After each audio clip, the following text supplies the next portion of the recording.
नमस्कार दोस्तों, स्वागत करते हैं आपका चार्जिंग पॉइंट हिंदी में। दोस्तों, आज के इस वीडियो में हम जानेंगे कि 1947 के बाद से अब तक भारत कितना पावरफुल देश बना है डिफरेंट पैरामीटर्स के थ्रू, जैसे कि economy, military, science and technology, industry, railway, tourism, education और भी बहुत कुछ। तो जुड़े रहिए आप इस वीडियो के साथ। दुनिया की पांचवी सबसे बड़ी अर्थव्यवस्था भारत की है। 2019 में भारत में इकोनॉमी स्लोडाउन देखने को मिला। उसके बावजूद भारत ने अपनी फिफ्थ पोजीशन बरकरार रखी है। 2020 में भारत की नॉमिनल जीडीपी 3.2 ट्रिलियन डॉलर है। जीडीपी पीपीपी 11.3 ट्रिलियन डॉलर है। 2019-20 में भारत की जीडीपी ग्रोथ रेट 4.2% थी। आईएमएफ ने भारत की जीडीपी ग्रोथ रेट 2020-21 में 1.9% प्रिडिक्ट की है और 2021-22 में जीडीपी ग्रोथ रेट 7.4% प्रिडिक्ट की है। फ्यूचर में प्रिडिक्शन में चेंजेस हो सकते हैं। 2020 में जीडीपी पर कैपिटल नॉमिनल में $2,338 है और पीपीपी में $9,027 है। जीडीपी बाय सेक्टर की बात करें तो एग्रीकल्चर सेक्टर 15.4% है, इंडस्ट्री 23% है, सर्विस सेक्टर 61.5% है। पॉवर्टी की बात करें तो बीते 10 सालों में भारत में गरीबी कम हुई है। United nation multi dimensional poverty index report में यह बताया गया है कि भारत में बीते 10 साल में 271 मिलियन मतलब 27.1 करोड़ लोग पॉवर्टी से बाहर आए। 10 साल में पॉवर्टी रेट भारत में 55% से घट के 28% पे आ गया है। ये रिपोर्ट 2016 की है। हर 5 साल में यूएन की रिपोर्ट आती है, तो 2021 की रिपोर्ट में आपको गरीबी और कम होती हुई दिखेगी। ब्रुकिंग ब्लॉक्स की एक रिपोर्ट में बताया गया है कि हर मिनट में 44 भारतीय एक्सट्रीम पॉवर्टी से बाहर आ रहे हैं। बीते कुछ सालों में एक्सट्रीम पॉवर्टी भारत में बहुत कम हुई है। दिसंबर 2018 तक भारत में एक्सट्रीम पॉवर्टी 3% थी। 2024 तक भारत एक्सट्रीम पॉवर्टी को खत्म करना चाहता है, पर कोरोना के कारण एक अनुमान ये भी लगाया गया है कि भारत में लगभग 100 मिलियन लोग पॉवर्टी लाइन से नीचे आ जाएंगे। तो देखना यह है कि भारत सरकार इस प्रॉब्लम को कैसे सॉल्व करती है। कोरोना से पहले भारत की अनएम्प्लॉयमेंट रेट 6.1% थी। कोरोना के चलते भारत की अनएम्प्लॉयमेंट रेट बढ़ी है। Centre for monitoring Indian economy CMIE की रिपोर्ट के मुताबिक लॉकडाउन के चलते भारत की अनएम्प्लॉयमेंट रेट अप्रैल और मई में 23% थी। फिर जैसे जैसे भारत में लॉकडाउन खत्म होने लगा, वैसे वैसे भारत की अनएम्प्लॉयमेंट कम होने लगी। जून में भारत की अनएम्प्लॉयमेंट रेट 10.99 लगभग 11% थी। जुलाई में 7.43% हो गई थी। 12 अगस्त 2020 तक भारत की अनएम्प्लॉयमेंट रेट 7.76% थी। मैंने इस वेबसाइट की लिंक डिस्क्रिप्शन में दी है, जिसे आप डेली भारत की अनएम्प्लॉयमेंट रेट चेक कर सकते हैं। ये डाटा CMIE के द्वारा दिया गया है। फॉरेन रिजर्व भारत का $540 बिलियन है 17 जुलाई 2020 तक। ईज ऑफ डूइंग बिजनेस में भारत की रैंक 63 है। एक्सपोर्ट 2019-20 में भारत का $314 बिलियन था और इंपोर्ट $467 बिलियन था। ट्रेड डेफिसिट 2020 में भारत का कम हुआ है, जो कि बहुत अच्छी बात है। 2019 में भारत का ट्रेड डेफिसिट $184 बिलियन था। 2020 में ये $152 बिलियन हो गया है और कम होने की वजह है कोरोना की वजह से लॉकडाउन हो गया और फिर उससे बिजनेसेस, इंडस्ट्री, ट्रेड सब बंद हो गया कुछ टाइम के लिए। फ्यूचर की बात करें तो United Nation Conference on Trade and Development ने एक रिपोर्ट पब्लिश की थी, द कोविड-19 शॉक टू डेवलपिंग कंट्रीज। इस रिपोर्ट में यूएन ने बताया है कि इस महामारी के कारण दुनिया भर के सभी देशों की अर्थव्यवस्था गिरेगी और वर्ल्ड इकोनॉमी इस साल रिसेशन में चली जाएगी, सिवाय चाइना और भारत के। मतलब ये है कि भारत और चाइना की भी जीडीपी ग्रोथ रेट गिरेगी, पर उतना नुकसान नहीं होगा जितना दुनिया भर के देशों को होगा। भारत पे इसका इम्पैक्ट ज्यादा देखने को क्यों नहीं मिलेगा, इस पे मैंने एक वीडियो ऑलरेडी बना रखा है, उसकी लिंक डिस्क्रिप्शन में, और आप यहाँ आई कार्ड पे भी क्लिक करके वीडियो देख सकते हैं। मिलिट्री की बात करें तो दुनिया की चौथी सबसे पावरफुल मिलिट्री भारत की है। दुनिया की सबसे बड़ी फौज भारत की है और दुनिया का तीसरा सबसे बड़ा मिलिट्री बजट भारत का है, जो कि $71.1 बिलियन है। मिलिट्री बजट का फिगर ऊपर नीचे होता रहता है क्योंकि रुपए की वैल्यू डॉलर्स के मुकाबले अप डाउन होती रहती है, तो कभी आपको मिलिट्री बजट ज्यादा दिखेगा तो कभी कम। भारत के पास 130 न्यूक्लियर वॉरहेड है। वेपन की बात करें तो भारत के पास अर्जुन भीष्म टैंक है, बोफोर्स M777 आर्टिलरी गन है, Apache, Rudra, Mi-24, Chinook, Mi-17V5 जैसे हेलीकॉप्टर्स हैं, हार्पी, हेरॉन ड्रोन्स हैं, न्यूक्लियर सबमरीन है, एयरक्राफ्ट कैरियर है, सुखोई Su-30 MKI है, तेजस है, मिराज है, MiG-29 है और अब राफेल एयरक्राफ्ट है। भारत के पास शौर्य, अग्नि, काली, पृथ्वी, ब्रह्मोस, प्रहर, निर्भय, बराकेट, आकाश और भी बहुत तरह की मिसाइल है, जो कि भारत की ताकत को बढ़ाती है। साइंस एंड टेक्नोलॉजी की बात करें तो दुनिया की one of the best space technology Bharat के पास है। इसरो ने बीते कुछ सालों में पूरी दुनिया में अपना लोहा मनवाया है। दुनिया की नजर में इसरो तब सामने आया जब उसने 2008 में चंद्रयान मिशन को लॉन्च किया। और इस मिशन से भारत दुनिया का पहला देश बना जिसने चांद पे पानी खोज निकाला और इसका सबूत सभी स्पेस एजेंसीज को भेजा और सभी ने इसे सही माना। उसके बाद इसरो की मदद से भारत पहले ही प्रयास में मंगल ग्रह तक सफलतापूर्वक पहुंचने वाला पहला देश बना। अमेरिका, रशिया और यूरोपियन स्पेस एजेंसी के बाद मंगल ग्रह पे पहुंचने वाला भारत चौथा देश बना। 15 फरवरी 2017 को इसरो ने स्पेस में 104 सैटेलाइट लॉन्च किया और इसके साथ ही एक बार में सबसे ज्यादा सैटेलाइट स्पेस में लॉन्च करने का रिकॉर्ड भी भारत के नाम हो गया। मिशन शक्ति के चलते भारत दुनिया का चौथा देश बना जो अंतरिक्ष में कहीं भी सैटेलाइट को तबाह कर सकता है।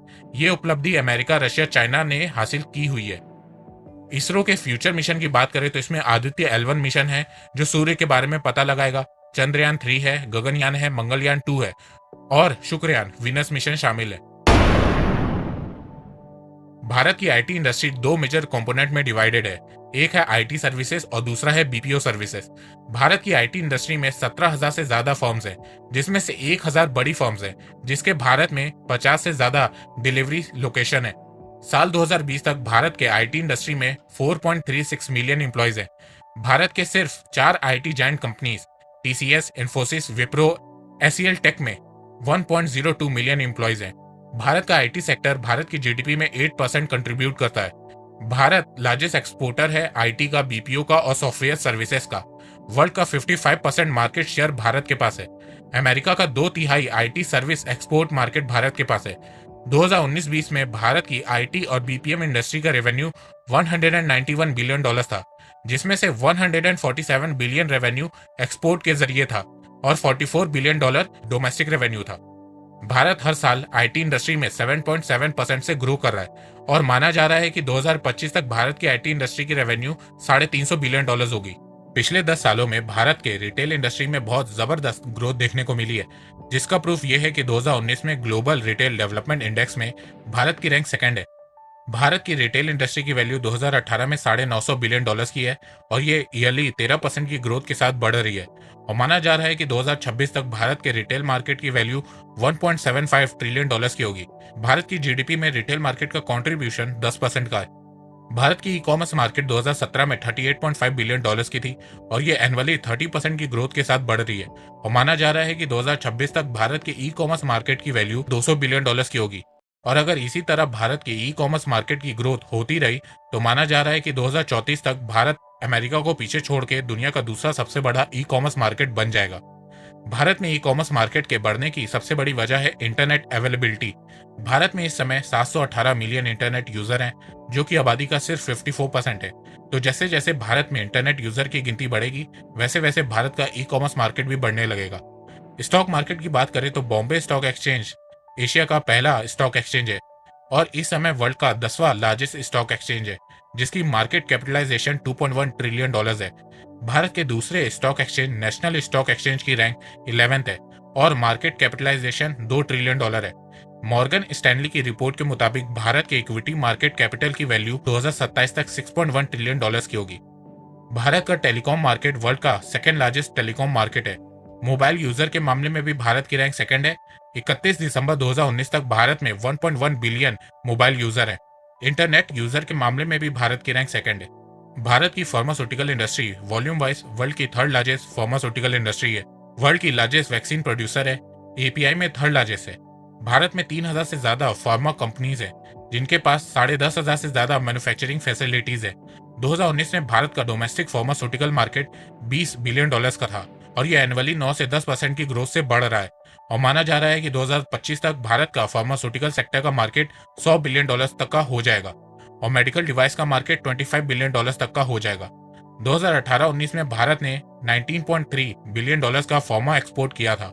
आने वाले दिनों में आपको भारत की फार्मास्यूटिकल इंडस्ट्री में बहुत ग्रोथ देखने को मिलेगी, क्योंकि भारत अब धीरे धीरे अपनी डिपेंडेंसी चाइना से कम कर रहा है फार्मास्यूटिकल के मामले में और इंडियन फार्मास्यूटिकल इंडस्ट्री को बढ़ाने में लगा हुआ है। भारत इस समय दुनिया का दूसरा सबसे बड़ा मैन्युफैक्चरर है पीपीई किट्स का और 2025 तक इस इंडस्ट्री की वैल्यू $60 बिलियन तक की हो जाएगी। अब बात करते हैं ऑटोमोबाइल सेक्टर की। भारत वर्ल्ड का लार्जेस्ट ट्रैक्टर मैन्युफैक्चरर है, सेकंड लार्जेस्ट बस मैन्युफैक्चरर है, वर्ल्ड लार्जेस्ट 2 व्हीलर और 3 व्हीलर मैन्युफैक्चरर है, वर्ल्ड का third largest heavy truck manufacturer है, फोर्थ लार्जेस्ट कार मैन्युफैक्चरर है। ऑटोमोबाइल सेक्टर का कंट्रीब्यूशन भारत की जीडीपी में 7.1% का है। 35 मिलियन मतलब 3.5 करोड़ एम्प्लॉयमेंट जनरेट होती है ऑटोमोबाइल सेक्टर से। इंडिया के एक्सपोर्ट में 4.3% कंट्रीब्यूशन है ऑटोमोबाइल सेक्टर का और लगभग 22% कंट्रीब्यूशन है मैन्युफैक्चरिंग सेक्टर में। भारत के पास वर्ल्ड की largest broadcasting and distribution industry है। लगभग 900 सैटेलाइट टीवी चैनल्स हैं, 6000 मल्टी सिस्टम ऑपरेटर्स हैं, 7 डीटीएच ऑपरेटर्स हैं और कुछ आईपी टीवी सर्विस प्रोवाइडर भी हैं। भारत के पास न्यूज़पेपर एंड पीरियोडिकल्स को मिला के 1,18,239 रजिस्टर्ड पब्लिकेशन है, जो भारत को world largest newspaper circulation market बनाते हैं।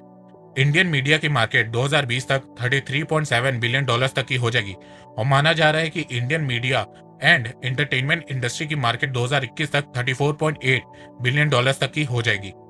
भारत के डिफेंस इंडस्ट्री की बात करें तो 2018-19 में भारत ने 1.5 बिलियन डॉलर्स का डिफेंस एक्सपोर्ट किया था। भारत अब अपनी डिफेंस इंडस्ट्री पे भी फोकस कर रहा है। अगले 5 साल में भारत $130 बिलियन स्पेंड करेगा मिलिट्री मॉडर्नाइजेशन पे और भारत चाहता है कि इन पैसों से वो अपनी डिफेंस इंडस्ट्री को भी स्ट्रॉन्ग करे। इसीलिए भारत सरकार ने 101 डिफेंस इक्विपमेंट को बैन किया है, जिससे ये सारे इक्विपमेंट भारत में ही बन सके और भारत की डिफेंस इंडस्ट्री स्ट्रॉन्ग हो सके। भारत के पास वर्ल्ड की 4th लार्जेस्ट रेलवे सिस्टम है, जिसमें 12 लाख से ज्यादा लोग काम करते हैं। बीते एक साल 2018-19 में इंडियन रेलवे ने 8.4 बिलियन पैसेंजर को कैरी किया था। भारत में डेली 13,523 ट्रेनें चलती हैं, जो 7,321 स्टेशन से गुजरती है। भारत सरकार ने एक टारगेट सेट किया है कि 2023-24 तक वो देश की सभी रेलवे नेटवर्क को इलेक्ट्रीफाई करेंगे। टूरिज्म सेक्टर का कंट्रीब्यूशन भारत की जीडीपी में 9.2% का है। $240 बिलियन का रेवेन्यू जनरेट किया था भारत ने 2019 में और क्रिएट किया था 42.673 मिलियन जॉब्स। भारत की लिटरेसी रेट 74% है। मेल में 82.2% है, फीमेल में 69.5% है, पर यह डाटा 2011 का है। 2021 के डाटा में आपको भारत की लिटरेसी रेट और बढ़ती हुई नजर आएगी।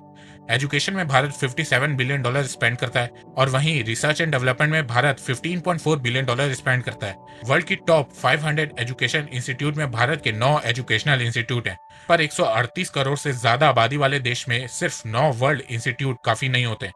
भारत को यहाँ पे बहुत फोकस करने की जरूरत है और भारत सरकार इस पे फोकस कर रही है।